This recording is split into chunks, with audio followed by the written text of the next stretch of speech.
All right, so linear transformations from Rn to Rm, basically just different dimensions. So like going to R3 to R4, or vice versa, going from small to big. That's basically what this represents. Okay, so this is actually a pretty fun topic. If you guys like this, you go into modern algebra, which is just a bunch of just transformations going from one to the other. You're going from, it's not just linear, but it's multi-dimensional.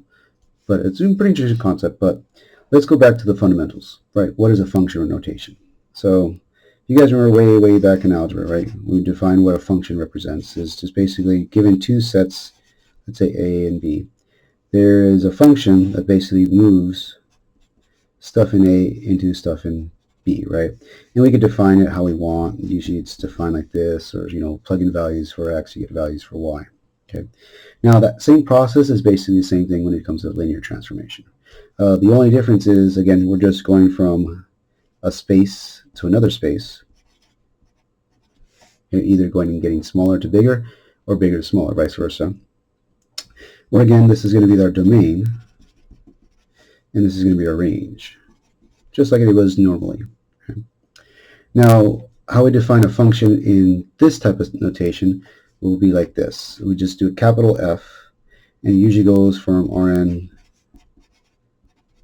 to Rm. Okay? And then underneath that, to give it the actual function it goes by, the property itself, right? So given any vector in this, I plug it into here and I get a vector in there. Okay?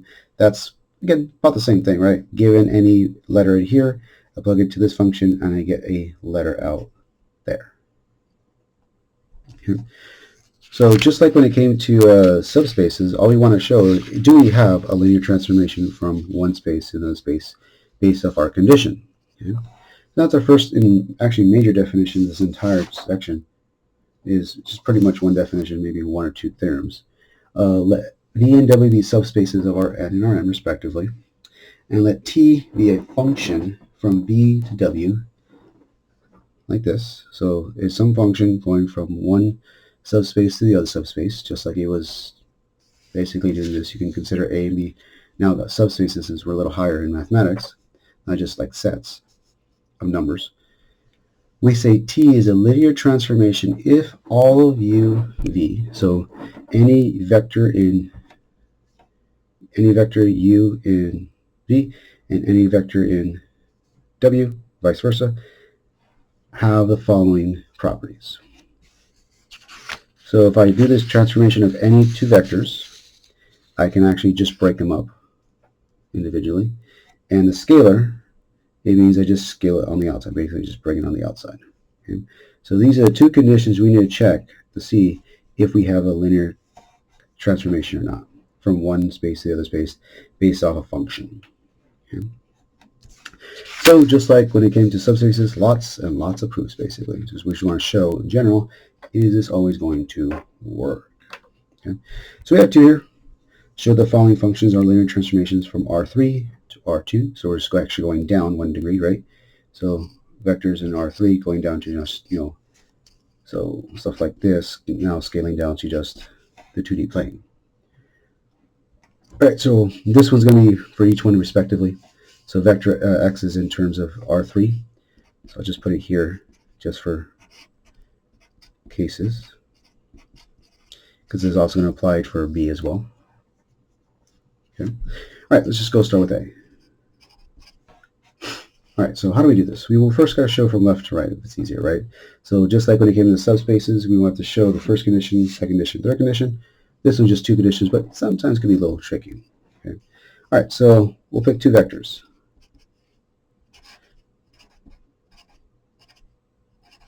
And I'll just follow the definition to make it easier. I'll let U and V be these vectors. And these are in R3. So check, right? They're starting in R3. Okay.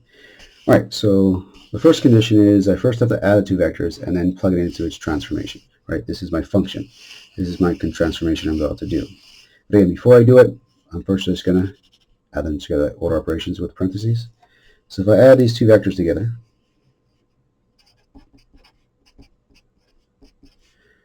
so that's just the addition of each individual component. Oops.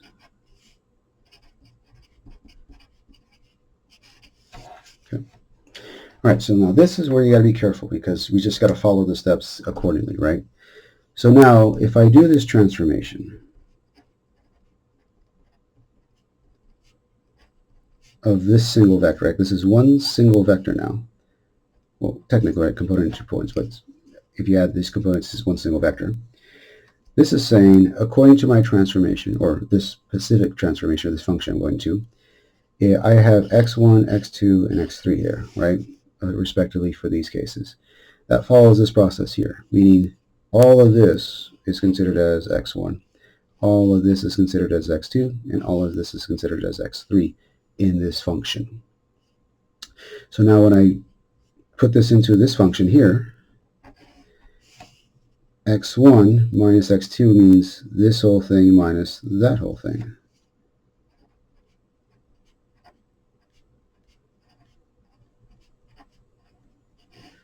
That'll be the first case. And on the bottom is just going to add this plus this together.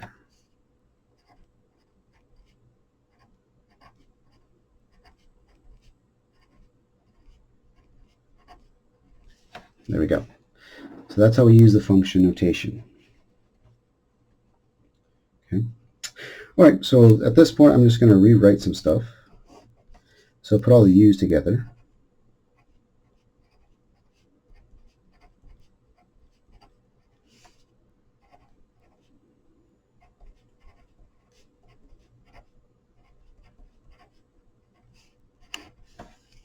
Okay. Well, if I just split this in half right here, this is the same thing as saying just u1 minus u2, u2 plus u3, this vector, right, because this is considered like a1, a2, plus v1 plus v2, v2 plus, sorry, minus.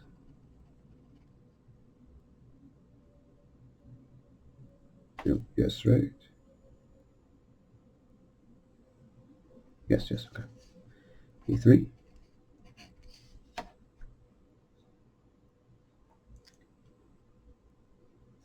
Well, isn't this just t of u, right? Just transform this into here.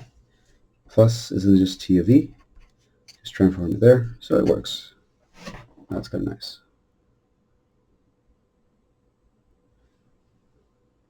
So that's how we do the first one. Second condition is just a scalar, so I can pick any of these. So a uv, or a u is just going to be a times each individual component. So now if I transform this, well, actually I stop saying transform, right? Just put in the function itself. Well, again, this is x1, x2, x3, so it's going to be a u1 minus a u2, a u2 plus a u3. Well, I can factor out a from here, factor a from there, so therefore I can take it all out.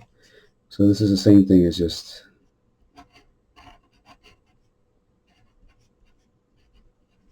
this, which is equal to a transformation of p. So it is a linear transformation. So this works. This is a yes.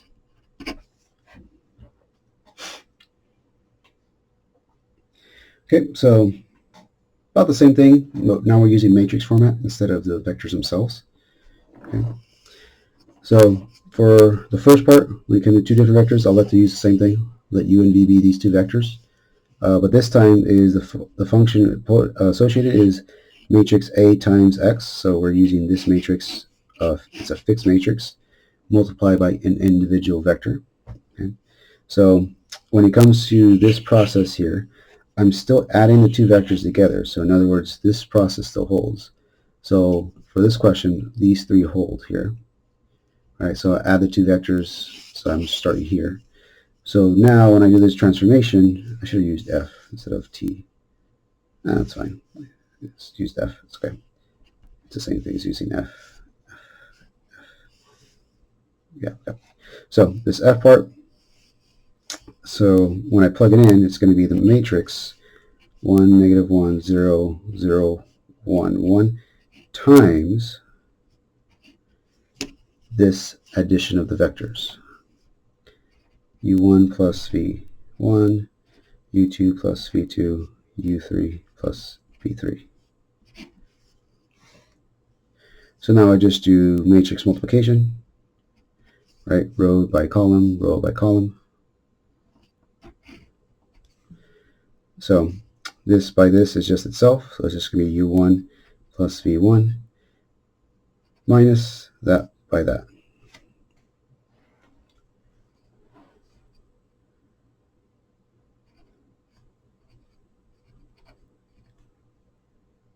And then 0 by that is just 0, so just plus 0. Second one, that's 0, that plus that, minus that plus that. Or just plus it, right? u2, 2 plus u3 plus v3. And now you notice is actually mimics exactly here. I'm pretty much at this point right here. So just rewrite some stuff. If you guys are wondering, this is actually the same transformation, just written differently, if you guys are curious about that. Oh, minus, sorry, minus.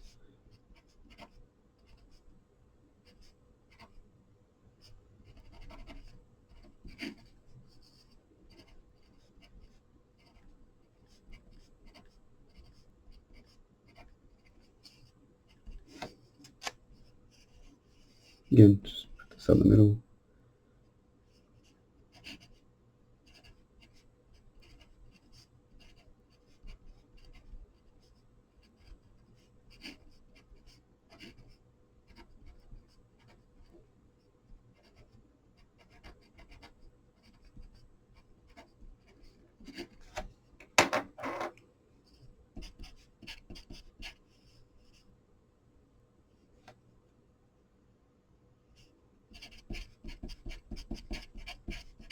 Check, it works.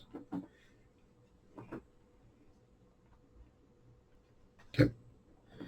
And the last one just follows the same process here. So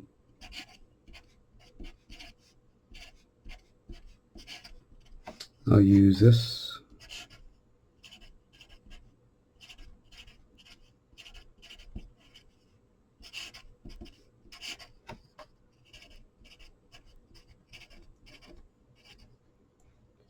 And then again, plus 0.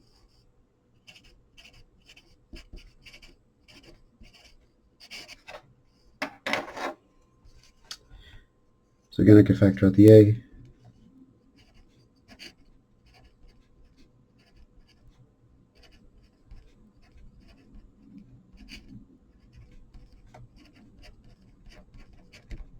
So it works.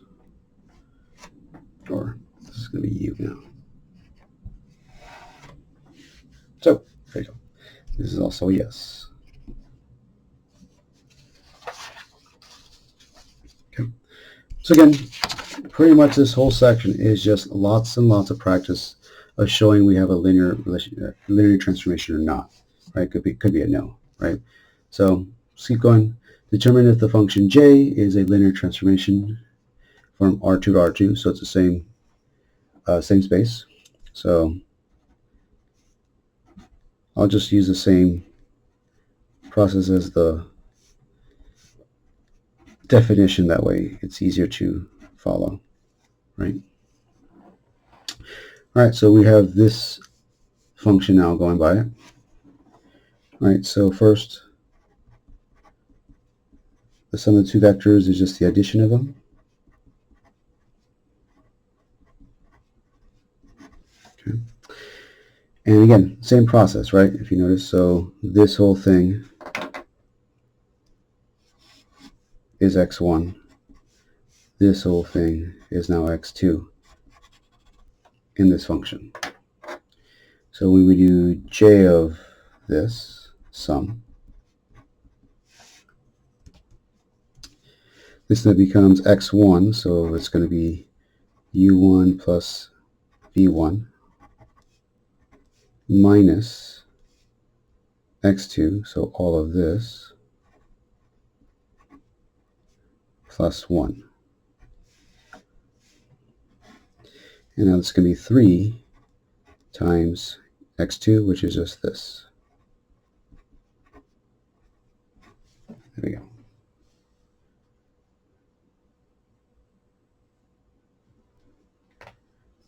Okay, so if you follow the same process we did before, we're just going to rearrange this stuff.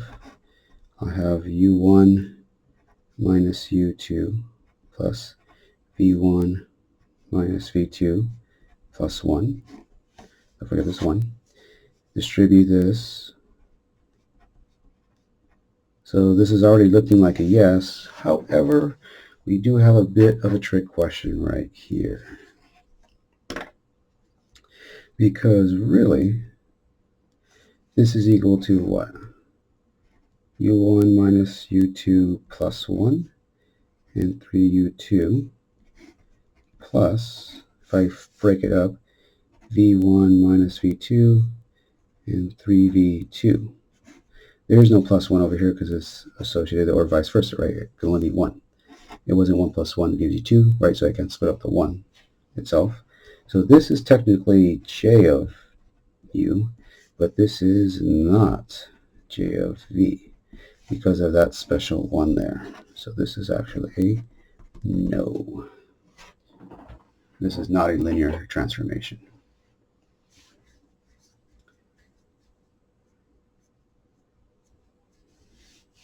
Interesting stuff, huh? Okay. All right. So why don't we go now to more theory-heavy content? Okay. So prove whether the functions is a linear transformation. We have a couple. We have A, B, and C going forward.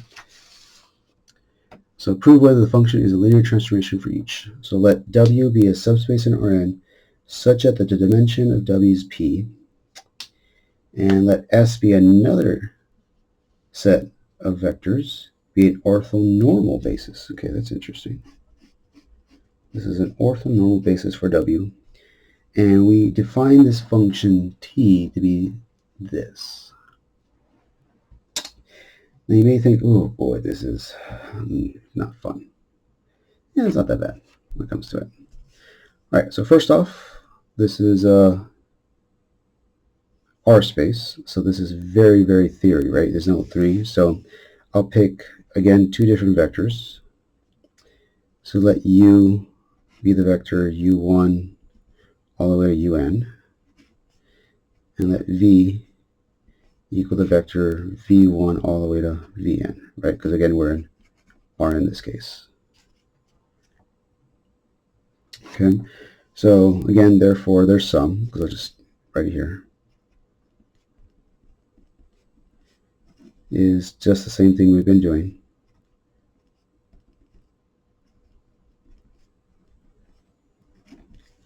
That, right? Just the vector sum of 2 vectors. Okay, so let's look at this transformation, or well, hopefully it's transformation. This function here. So this is saying is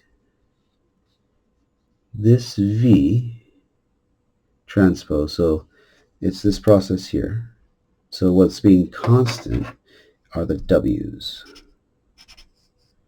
These are fixed. Okay, right? These are fixed values here. V is changing, however, whatever vector I want. So that's going to be plugged in, right? I'm plugging in the vector V into this function. So these are the stuff that changes right here. And it looks like it's just transpose. So whatever vector I plug in, I'm just transposing it and just doing dot product, dot product, dot product. I'm taking the sum of this, right? So it makes a big old sum of all this stuff. Okay. All right, so if that's the case, so therefore when I plug this into our function, basically plugging this in, right? This is my vector V in this example, is all of these vectors go right there. Okay. Okay, so you could do it this way. I really don't want to because that's a lot of theoretical dot products everywhere. So we'll show you guys a little shortcut. I'm going to let just U equal that and v equal that. And you'll see it's actually a lot of algebra. Hence why it's linear algebra, right? You'll see that. So again, I just want to show you this is the process. Okay, that's the sum. So now I'm going to plug this right here. So this ends up being, well, in parentheses, double parentheses, u plus v transpose times w1 and then times w1 plus, and just repetitive all the way down. Now it's w2 dot dot dot dot all the way to the same, the very last one.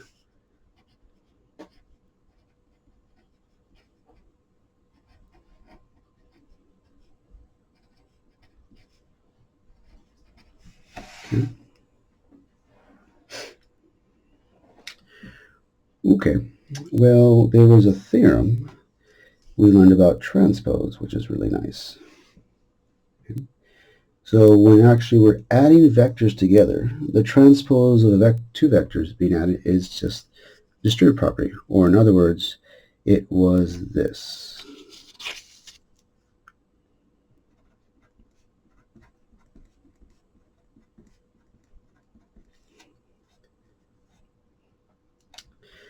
So unlike multiplication where you have to flip them, if it's addition, it's just straight distributive property. They're just because they're equal to the sum of the transpose.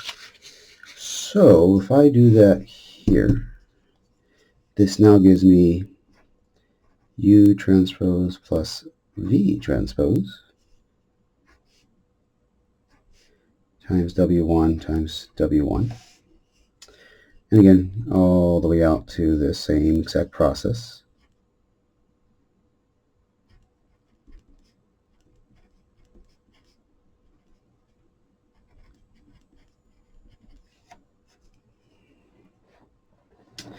And if I distribute this w1 as if it's a vector format, right? So if I distribute, it's multiplying on the right-hand side. And this is actually a doubly distributed property. So this goes once, and this goes twice, actually. So I actually now get this. U transpose u1 times u1 plus v transpose w1 times another w1. Again, right, it's a double, technically, distributive property, if you want to call it that. And again, this goes all the way out to the same process over here. This is u transpose wp plus v transpose wp.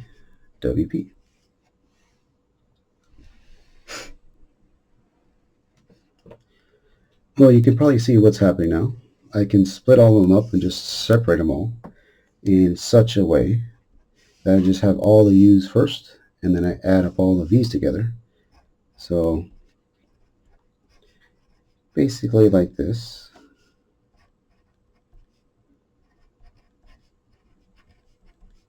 And then this is now just turned to v.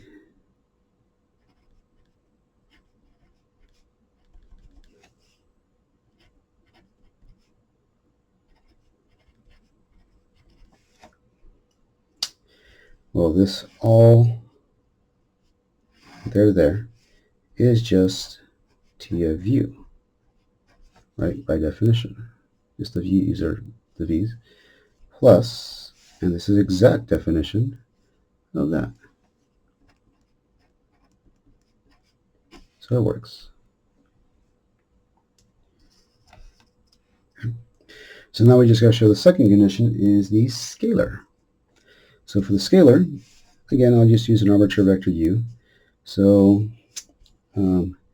t of au will just be, well, this whole thing ends up being the vector v, so it's just, again,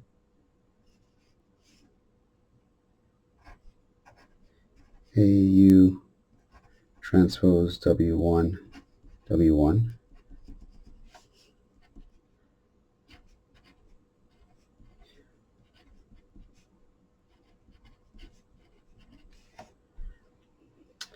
Well, the transpose does nothing to a scalar, so it just ends up being exactly that.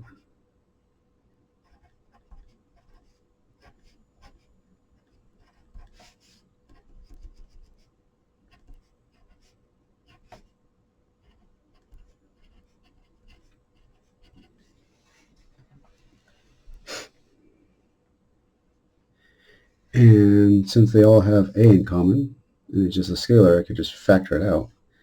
So I just get a times pretty much all of that without the a there, which is just a times the, a times the function t of u. I gotta stop saying transformation. There you go. So they both work.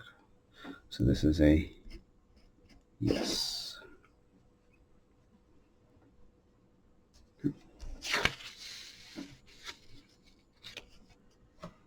All right, next one. Let W be a subspace of Rn, so another general term, and A be any scalar. Define T being a function from W to itself, so it's, okay, W to itself, so subspace to subspace, by our function T of W equals AW. So basically just, I'm scaling things up, right? So A is a scale like 5 or 2 or -1. So, well, this probably makes sense, right? It's probably going to be a transformation. Just scaling things up or down if you're going forwards or backwards, right? But let's keep going. Okay, so again, let U and V be vectors in Rn.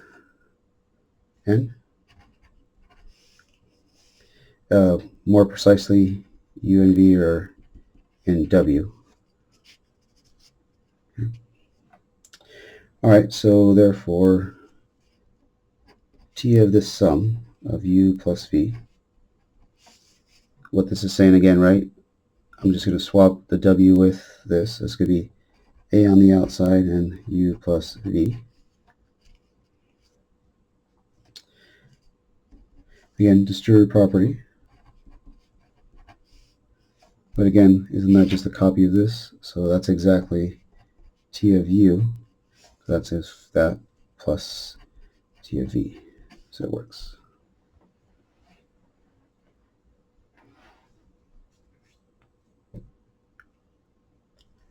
So for scalar, we'll say C is a scalar. So then for, I'm going to do the transformation of C times U. So this ends up being, again, A times CU. Because again, W is our whole thing. Well, I can rearrange this because it's just scalars, right? So it's like saying A is 5 and C is 2. It doesn't matter if it's 5 times 2 or 2 times 5. You get you the same thing either way, right? So if I just rearrange this, I get C on the outside and now A on the inside. Well, again, this right here is exactly that. So just C of T A U. Oh, well, it's just U, sorry. So it also works out.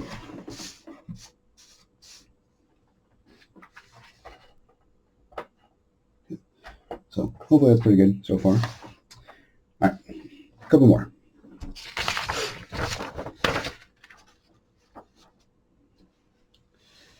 C, let W be a subspace of Rn and let 0 be the 0 vector. So we have a function T that goes from a subspace to Rn, the entire Rn, by 0. Okay, so no matter what vector I plug in, it just collapses to 0 for each W in W. Okay, interesting. Let's go from there, right? All right, so given two vectors, so let U be in W, so two vectors in W. So when I do this function portion, the sum of U plus V is equal to, according to this, it just collapses to 0. Okay, well, this is kind of funny. I hate this. Well, isn't this the same thing as 0 plus 0?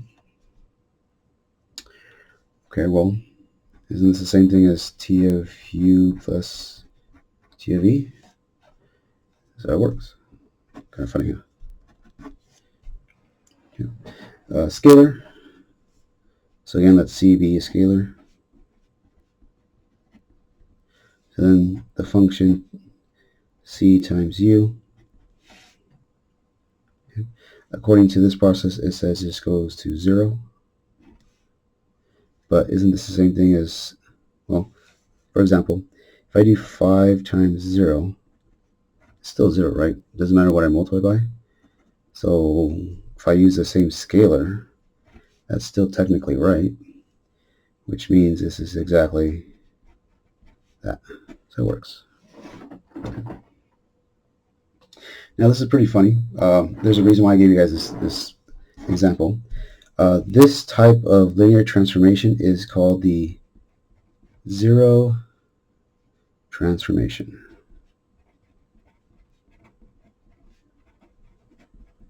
So it actually has a special name for it.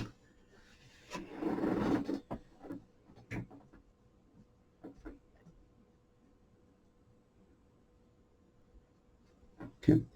Now, the good thing about math is, well, if you go one way, that means you should be able to go the other way. And unfortunately, sometimes the other way isn't as fun to do. What I mean by that is, okay, now that we have an idea how to define if we have a linear transformation, now the next thing is literally actually defining it, meaning can I find a function that goes from one to the other that actually gives me a linear transformation? Okay? And that's what we're going to be trying to do here. Okay? So how do we define a linear transformation from one to the other? So again, what I mean by defining is exactly this. Find the function that works. That's what we're trying to figure out, is what function goes from, takes stuff from here to here in such a way that this actually works out. Okay? So again, it's sometimes a little bit more difficult going this way, but we'll see how it works. All right, so first quick example here. Let W be a subspace of R3 with a basis of W1, W2 for W being, so we have our two bases here, two vector bases. Suppose T goes from W to R2, so it goes from basically R3 to R2, right, if you guys are wondering. This W is in R3. Is a linear transformation such that, so they give us a transformation, that's interesting, okay, where U1 is that and U2 is this. Okay, given a vector W, okay, so this is what we want to look for. So they give us a transformation. We want it, so given an arbitrary vector now in W, we want to define what it is. In other words, what do we get out given this particular type of vector? Okay. Now, the funny thing is, well, this being a basis, going back to the definition, right? So if this is a basis, therefore, again, there was a theorem that said any vector that's in W is automatically a linear combination of the basis. Okay. And that's exactly what we're going to do here. Right? That helps us out. So because it's a linear combination of these two vectors, therefore we are going to have a unique solution, hopefully, to this.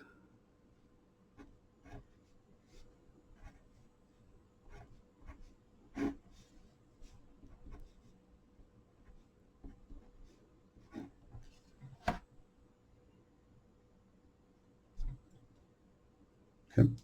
All right, so let's just solve for the relation form. So this isn't that bad. So minus, let's do it to minus if it's easier. Oh, how do I do this? Let's subtract first. So I'll do oh, actually, I already have it right here. It's kind of nice. You just rearrange this for a bit.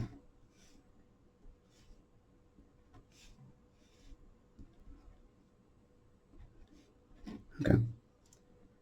All right, so now let's just get these are eventually going to be zeros. So if I subtract down,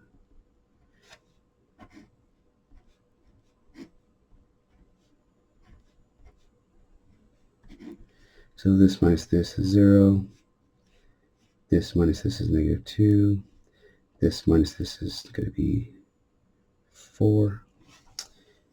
Divide by 2 and add it and get you 0.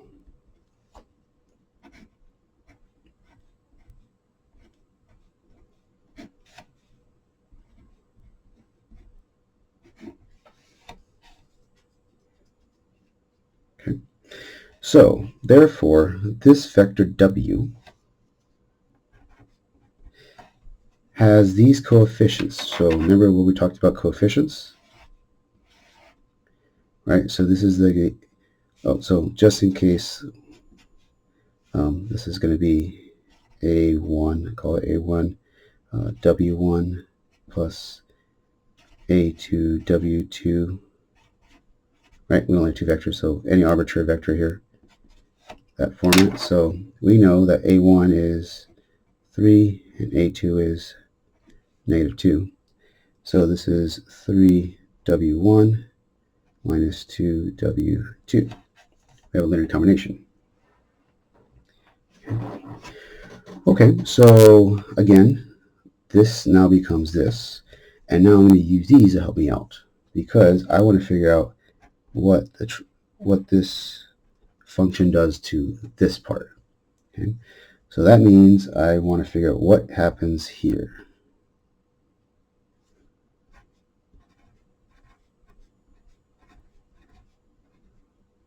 Like that.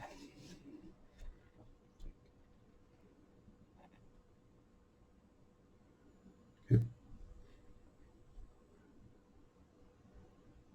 Now, the best part is this says it's already a linear transformation, meaning the two rules actually already applied. Okay. So that means this is now just becomes this.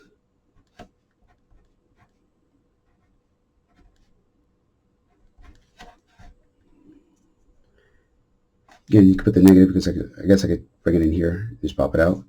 And again, this is just a scalar. Oh, here, I'll just do this. I think it'd be easier if I just do this.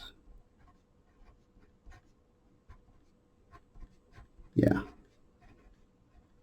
Because then it becomes a plus. And now you can see they're scalars, so this comes out.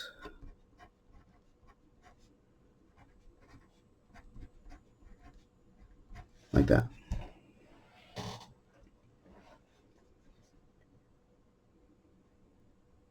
Okay. So now what this is saying is, well, okay, now if I go back up here, right, well, this function got w and went to u. So this is now 3 times u1 minus 2 times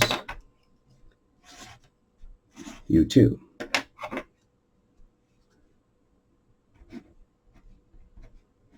Like that. So now we're just going to multiply by 3 and multiply by, I guess, -2 or just 2, and add, subtract. So therefore, this function brought this random vector in w, and we get the vector 1, 5. Like that.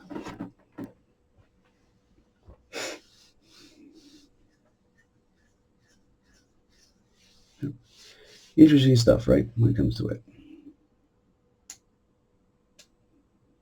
Okay. So let's try a couple more examples just like this. So let T be a linear transformation from R3 to R2, so we're going down 1 degree,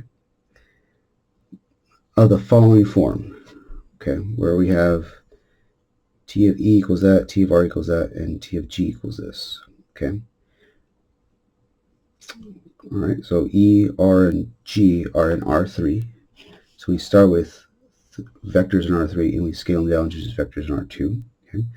All right, so for an arbitrary vector x in R3, find T of x. So x is an arbitrary vector. So we get to pick. And let's choose A, B, and C. Right, remember it's in R3, so we need three numbers, right? Okay. So these are arbitrary vector. We got to find this transformation of this one, just like we did above. Okay. Okay.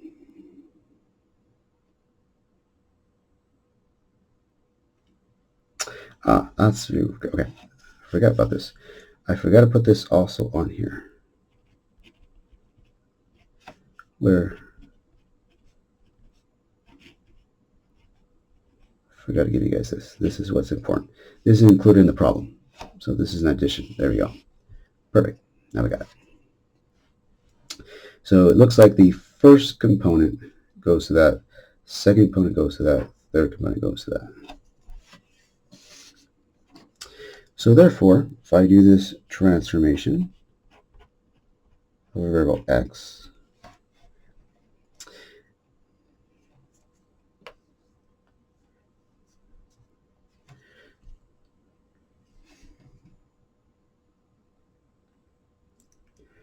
no, I don't want to do that.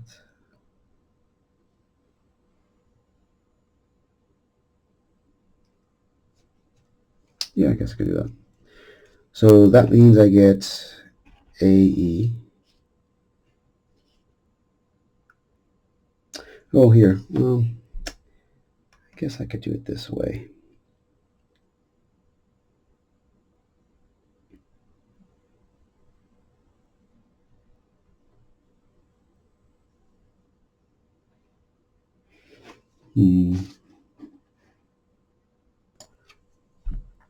Yeah, I'll do it this way. I want to skip a step here.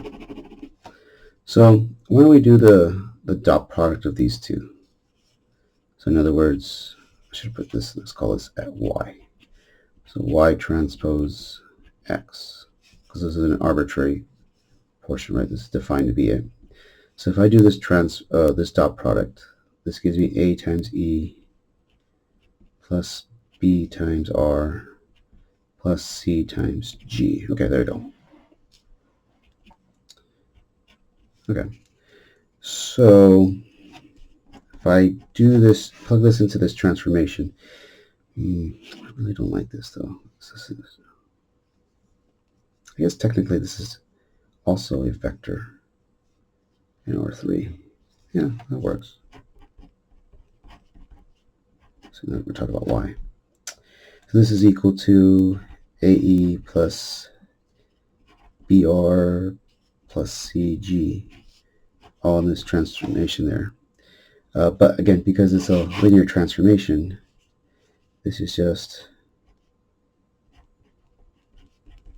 each individual one.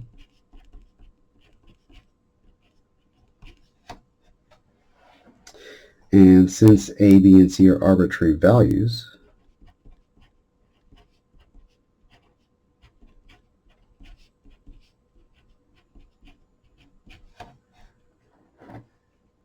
so therefore, I multiply this by A, B, and C.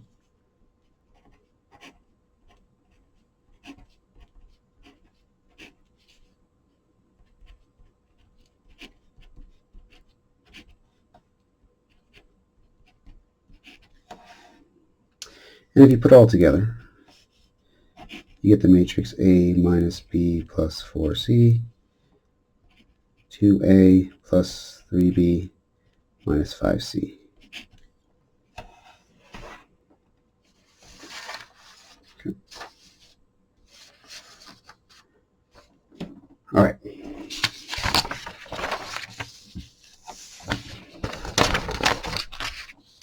Couple theorems, and then more examples. This is a long section. It's actually one of the longest sections of the class, just because of the examples, really. So, first major theorem actually with this whole thing, let T be a linear transformation from Rn to Rm, and let E1, E2, E3, En be the unit vectors of Rn. So, interesting, unit vectors. Okay. If A is an n by n matrix defined to be that, so the matrix A is the columns of these transformations from the unit vectors to this using this transformation. Okay. Then T of x, so this function is equal to A times x for all x in Rn. In layman's terms, we found another way to solve for a system of equations using linear transformations. That's what this represents. Again, the problem is these E1s and ENs have to be the unit vectors. So we have to first convert them to a unit vector, then do that kind of stuff, which is kind of, I guess, okay. All right, so this one's going to be more important with its definition. Let V and W be subspaces, and let T be a linear transformation. Okay, so we're going from V to W with this linear transformation. Number one, the null space of T. Okay, so now we can do the null spaces and the range of a linear transformation. So the null space of the linear transformation T, denoted as n of T, that's funny, is the subset V given by this. Okay, so it's any vector in V such that when you plug it into a transformation, we get 0 out. That's the key thing. Okay. Again, we're plugging stuff into the function and getting 0, right? That still technically is the definition of the null, right? This is pretty much the same thing as saying this, right? Now we define, going back, we can say this is actually a linear transformation when we multiply. So the dot product itself, or not the matrix multiplication is our linear transformation. Okay? All right, so the range of T, so denoted as RT, is a subset W defined to be this.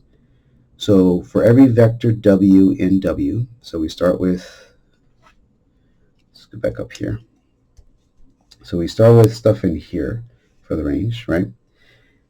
And this is true. So we're actually going backwards, right? So for all vectors in W, we could find a vector in V such that it maps to W. That's what this represents. Okay.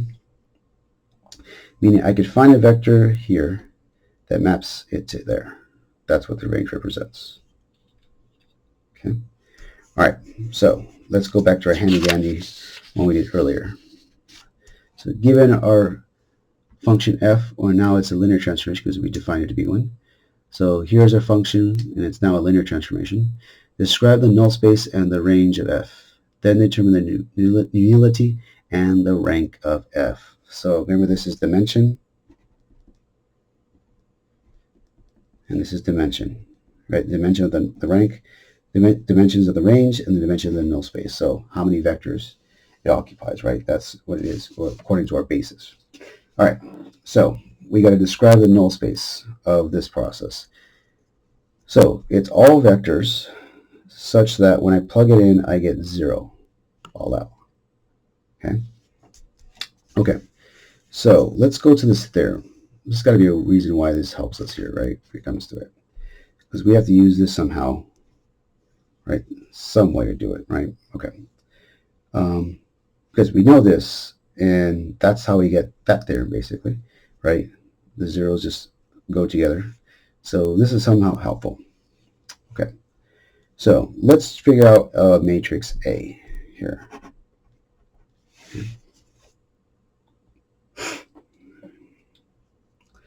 So if I want to rewrite this type of matrix, this is in, let's say, column format. This is the same thing as saying x1, 0, plus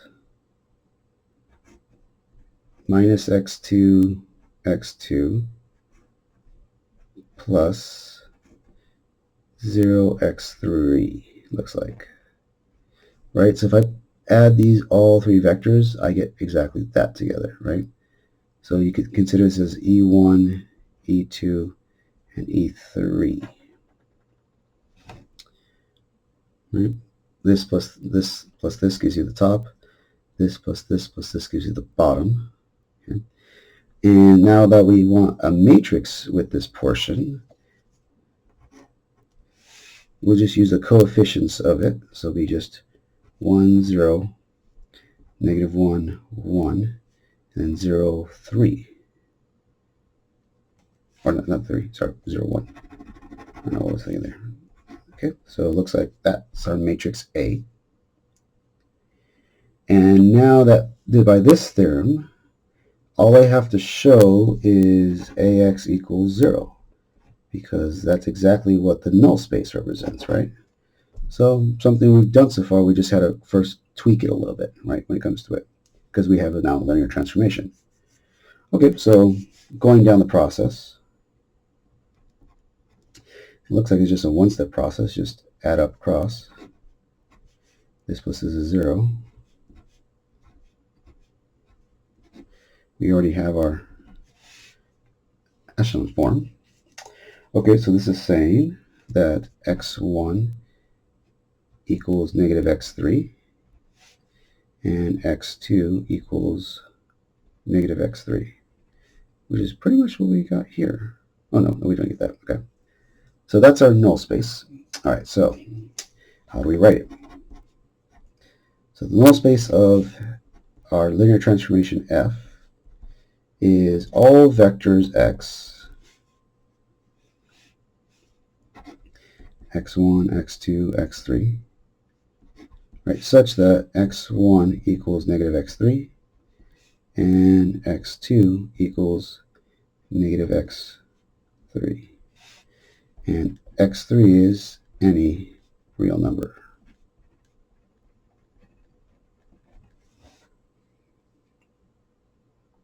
Okay. Now remember, we want to find the dimension of this null space. So if I could rewrite this in just one term vector, so this is the same thing as now writing negative 3 or negative x to the third, negative x to the third, and x third, or that. Okay. So therefore our basis is the vector u equaling negative 1, negative 1, 1. Right? So this is the only vector. So from this vector is the basis for this entire transformation. So therefore, well, nullity is 1. And therefore, well, if we have 3 different variables and we know the nullity is 1, therefore we know automatically the rank has to equal 2. So it's a good check, right? So the question is now, how do we find it? So we found the null space. How do we find the range of t? All right, so this is a little bit more trickier, right? But we're going to follow the same process we did for normal range. So we'll use the same matrix.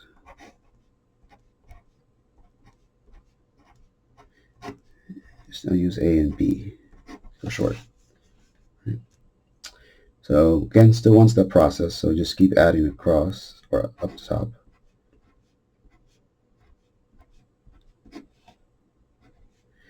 So this is going to be A plus B.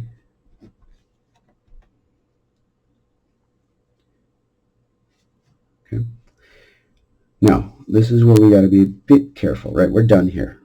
That's all we can do, right? All right, so this is the vector we're looking for. Now, because we have to work our way backwards,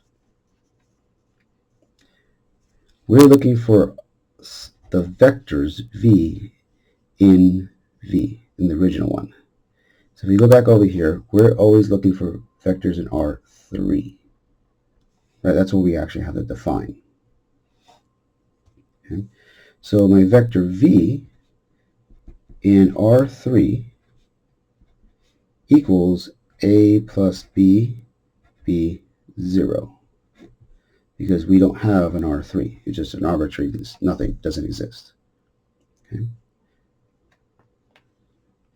Now, if I break this apart, like I did up here, this is now the same thing as A0, 0 plus B, B, 0, which is now 1, 0, 0, 1, 1, 0. Right? So my range well, this is actually my range, right? This is the range defined. You can pick it, define it how you want it. But the basis for the range of f are these two vectors,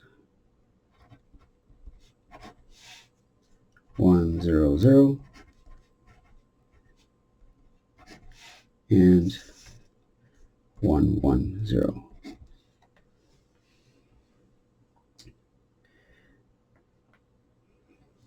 Which again makes sense because we have 2, right? So the rank of f is still equals 2, which is what we found out to begin with.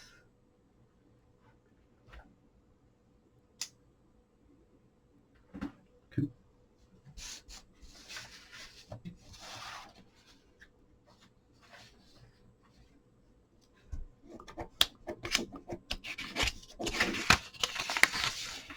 One more example.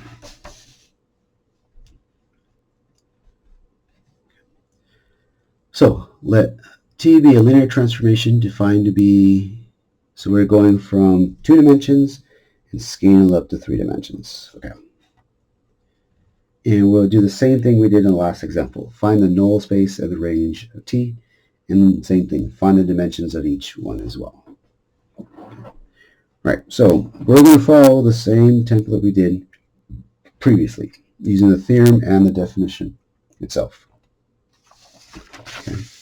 So for the null space, we know this is true, which means we just solve it, set it equal to 0, as long as you're able to find a matrix associated with this property, right? Okay, so if that's the case, let's break this up again. So this is the same thing as having x1, negative x1, negative x1, plus 2x2, x2 minus x2. And again, if I use the coefficients, this becomes 1, negative 1, negative 2. And then the other one, 2, 1, negative 1. And since we're dealing with null, it really doesn't matter. Actually, you know what? Let's do the harder one of the two first. Let's do the range.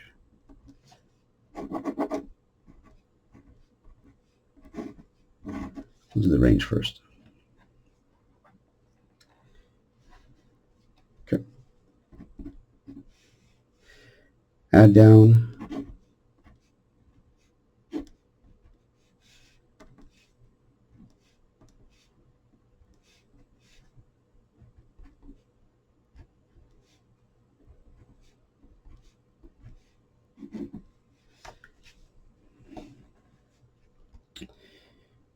Okay, what else can we do? We can multiply this by 2.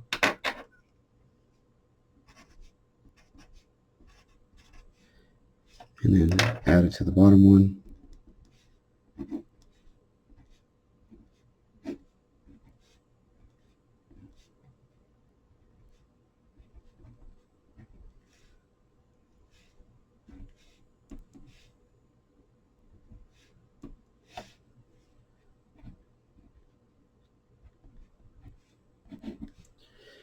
And it looks like these will cancel.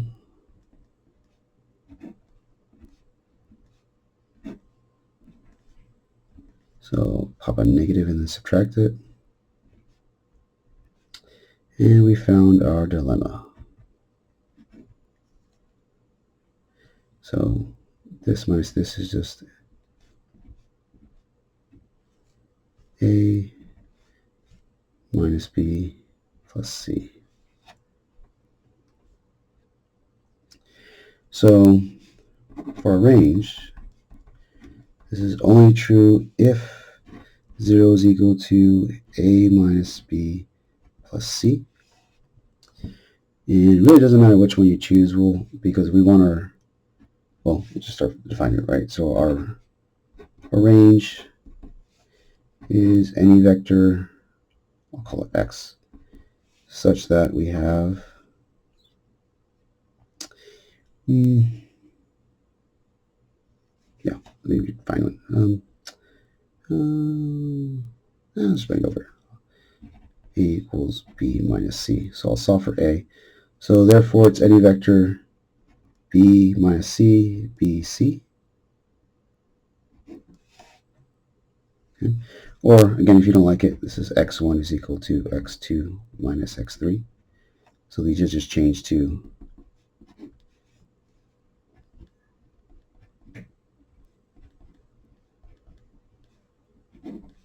right. So that's my range. And if I want to break it up because I want to find the rank, so we got to find the basis of it. So breaking this up will give me x2 will be 1, 1, 0 plus x3 negative 1, 0, 1.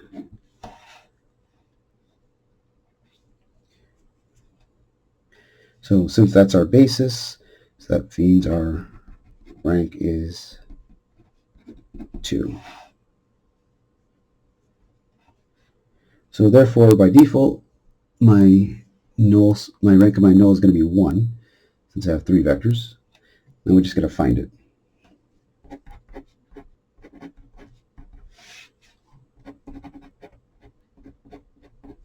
And again, at this point, right, because since it's a null, I could start here.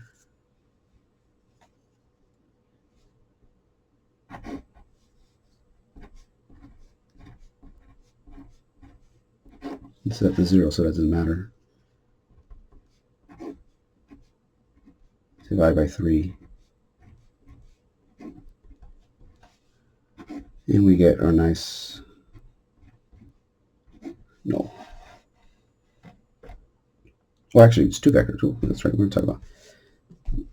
We're in R2, right? So it's only 2.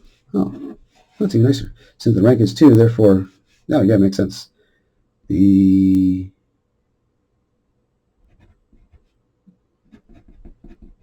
is 0. We got none.